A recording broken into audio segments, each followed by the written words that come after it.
Hey guys, welcome back. I hope you are having an amazing day. Let's get right into the stories. The first one is a pro-revenge story. Let me tell you a story that happened a few years back, around 2018 or so. I decided to volunteer at the local fire department, something I did for almost a decade. The training process was intense. 3 months of fire training with classes twice a week and all day on Saturdays, followed by another 3 months of EMT training. It was no joke. After being there for a couple of years, they asked me to help train some fresh recruits. One of the lieutenants overseeing the academy was Jessica, a tough-as-nails woman in her 40s who wouldn't take crap from anyone. When she was in drill instructor mode, she could make grown men quiver, but off-duty, she was kind and generous, often baking treats for the crew. In this particular batch of rookies, there was this cocky kid, let's call him Zach. During training, Zach acted like he was the next great American firefighting hero, like he was destined to star in some cheesy action flick. His performance was decent, but far from spectacular. Anyway, he ended up getting assigned to Jessica's station, a relatively quiet house. A few months in, Jessica stopped by my station one evening with a massive 6-layer cake from Claim Jumper. She explained that she had treated her entire crew to a night out at the restaurant, which must have cost a pretty penny. They had demolished the first 2 layers, so she brought us the remaining 4 to enjoy. Back then, Facebook was the big social media platform, and I decided to connect with some colleagues. That's when I stumbled upon Zach's profile and saw photos from their Claim Jumper outing. In the comments, Zach was bragging about intentionally ordering the most expensive items, since Jessica was footing the bill, calling her stupid for allowing him to take advantage like that. I was livid at his ungrateful, selfish attitude toward Jessica's kindness, but it got worse. His profile was filled with videos and memes portraying him as some courageous firefighting badass, bragging about running into burning buildings like a hero. Keep in mind, this was a guy who had just graduated the academy a few months prior and hadn't even started EMT school yet. All he had done was carry gear for the real firefighters. That's when I decided to teach him a lesson. I printed out copies of his Facebook posts, including the comments about Jessica, and made multiple copies. We still used pagers back then, so I sent an anonymous text blast to everyone in the department, attaching Zach's social media evidence and exposing how he had treated the lieutenant. Within an hour, Zach had scrubbed his Facebook clean, deleting posts and photos. A couple of days later, he nuked his entire account. Good thing I made all those hard copies. Shortly after, Zach stopped showing up for his volunteer shifts. A few weeks later, word spread that he had quit the department altogether. I later confessed to Jessica that I was the one who sent out that page exposing Zach's behavior. She thanked me for standing up for her and seemed genuinely hurt by his actions, though she quickly bounced back to her usual tough self. Last I heard, she ended up marrying a fire chief who also helped with the academy training. I lost touch with Jessica, but I hope she's doing well. She was one hell of a firefighter and deserved far better than that disrespectful rookie punk. The next one is an entitled people story. Moving to my new house with a pool was a dream come true. I had worked hard to be able to afford this place, and the refreshing pool in the backyard made it worth every penny. The first couple of weeks were peaceful. I swam to my heart's content and hosted a few small get-togethers for friends and family. That tranquility was shattered when my new neighbor Karen moved in next door. From day one, there was tension. Karen made snide comments about my landscaping choices and complained that my music was too loud, even though I kept it at a very reasonable volume. I tried to ignore her negativity and be a good neighbor, even welcoming her with a homemade casserole when she first arrived. She barely muttered a thank you before shutting the door in my face. Well, so much for Southern hospitality. Over the next few weeks, Karen became more and more entitled. She would lean over the fence separating our properties and make demands like telling me to switch off my backyard spotlights because they bothered her. One weekend, I was hosting a family BBQ, and Karen came storming over, insisting we turn down our music and stop the racket, even though it was the middle of the day. When I politely refused, she threatened to call the cops for noise disturbance. My poor grandma was so flustered she spilled her fruit punch. What kind of person tries to ruin a family gathering like that? The final straw came on a hot summer day when I was cooling off with a swim in my pool. I noticed movement out of the corner of my eye and turned to see Karen lounging on a pool float, drifting lazily around my pool. I hurriedly got out, dripping water across the deck. "Excuse me, what are you doing?" I asked, trying to remain calm. "Oh, I'm just taking a quick dip since it's so hot out," Karen replied casually. "This is my private property. You can't just use my pool whenever you feel like it," I stated firmly. Karen scoffed. "Don't be so selfish. I'm your neighbor, so I have every right to swim here too." I was flabbergasted. "You don't own this pool." "I do. You need to get out of my backyard immediately." Karen glared at me menacingly. "How dare you speak to me that way? I'll have you know my ex-husband was a lawyer so I could sue you if I wanted to. But I'm feeling gracious today, so I'll let it slide if you apologize." By this point, I was seeing red. The audacity and entitlement was mind-boggling. I repeated my demand for her to leave, only for Karen to lounge back with an exaggerated sigh. "Fine. Overreact much? I'm going." She took her sweet time getting out, making a big show of slowly drying herself off. I resisted the urge to shove her smug face into the pool. The minute she was dressed, I escorted her firmly by the arm to the gate and slammed it shut behind her. I made sure to lock it securely in case she tried to pull this stunt again. Later that day, I installed video cameras around the property and erected a tall fence around my backyard. I hoped that would be the end of it, but Karen wasn't done tormenting me. The very next morning, I was sipping coffee in my kitchen when movement on the camera feed caught my attention. I hastily put down my mug, spilling some coffee in my rush to get to the backyard. Throwing open the back door, I was met with the sight of Karen lounging in a beach chair next to my pool. She had brought magazines and a little table with snacks, making herself right at home. "Get out! You have no right to be here!" I yelled. "You don't own this pool, you greedy snob," Karen shot back. "The homeowners association gave me full access, so I'll swim whenever I damn well please. Maybe I'll invite some friends over later for a pool party. That should teach you to share." I saw red. Storming over to her, I ripped away the magazine she was leisurely perusing. "I have repeatedly told you not to trespass on my property. I am calling the police right now and having you arrested," I shouted, hands shaking with anger. Karen paled a little but tried to look nonchalant. "On what grounds? You have no proof. I know my rights." I gave her a superior smirk. "That's where you're wrong.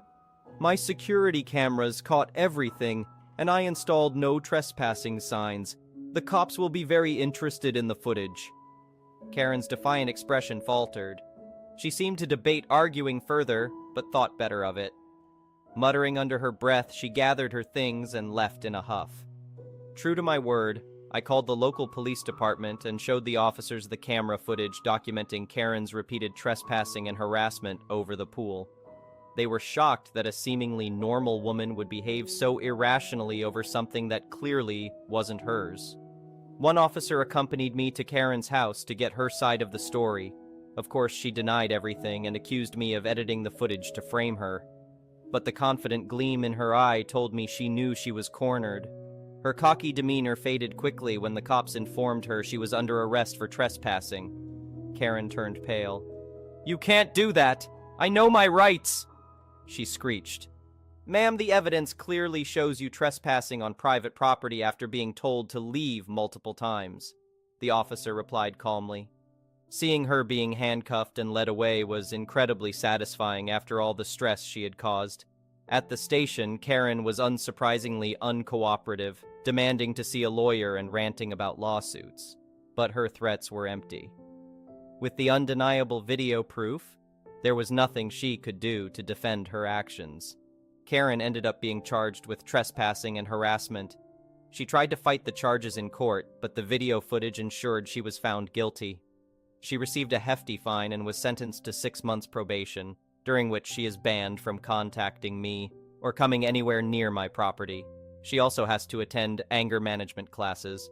I considered filing a restraining order as well, but decided the criminal charges were satisfactory for now.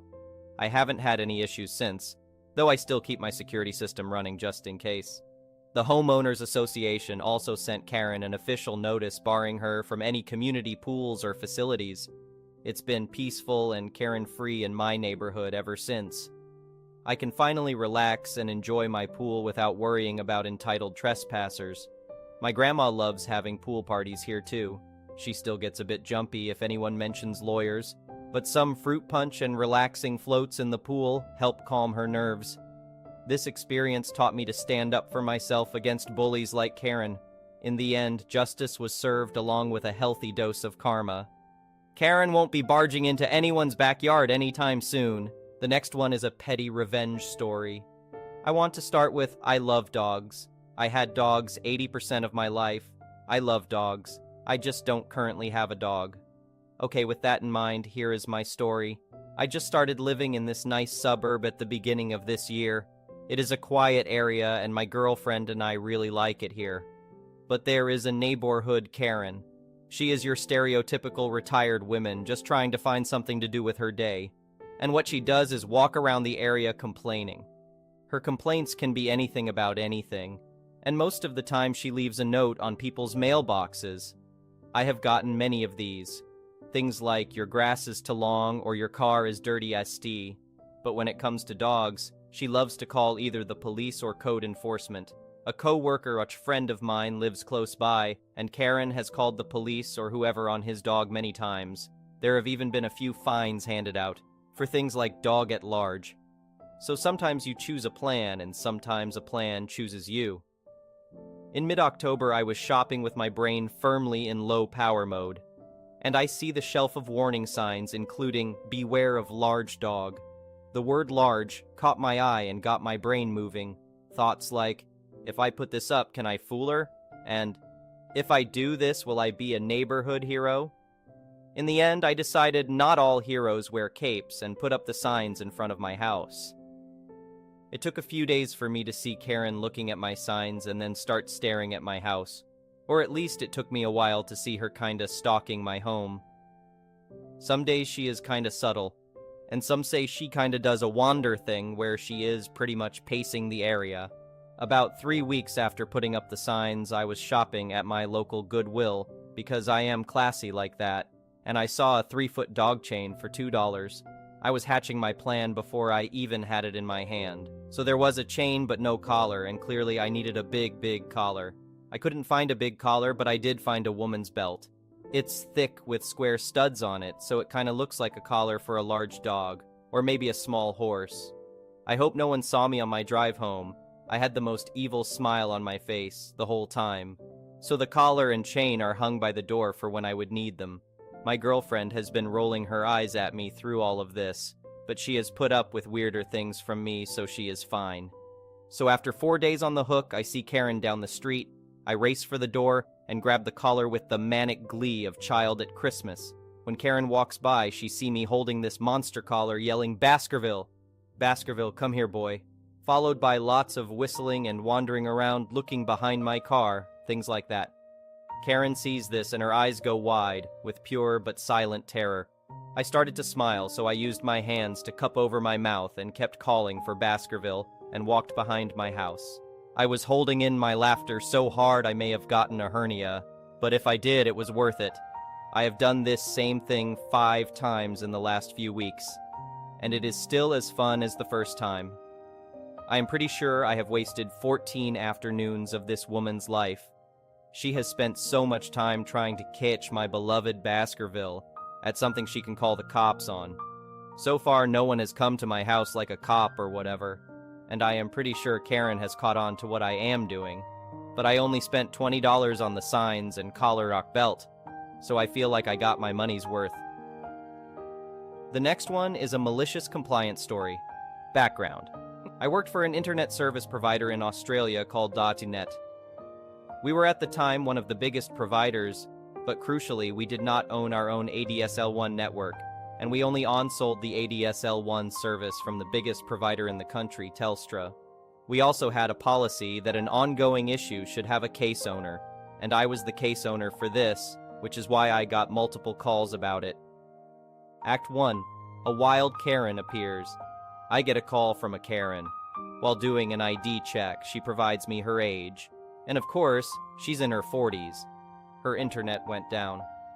I look at the account and I can see she's got unsold Telstra service. One thing catches my eye. Although there are thousands of exchanges, central places your connection goes to, shared by multiple suburbs in the country, and you can't possibly know them all. I know the one she is on because a few weeks earlier, a friend was considering buying a house in the area, and I looked at this one and found that there are no free ports, and thus it is impossible to get a new service connected. The waiting list for a new connection was 2.5 years, at least. So I ask her to do the troubleshooting steps, and she says she does, but I suspect she's just telling me she is doing it to make me go away. Whatever, nothing I can do about that. We exhaust all the troubleshooting, and I tell her there appears to be a line fault.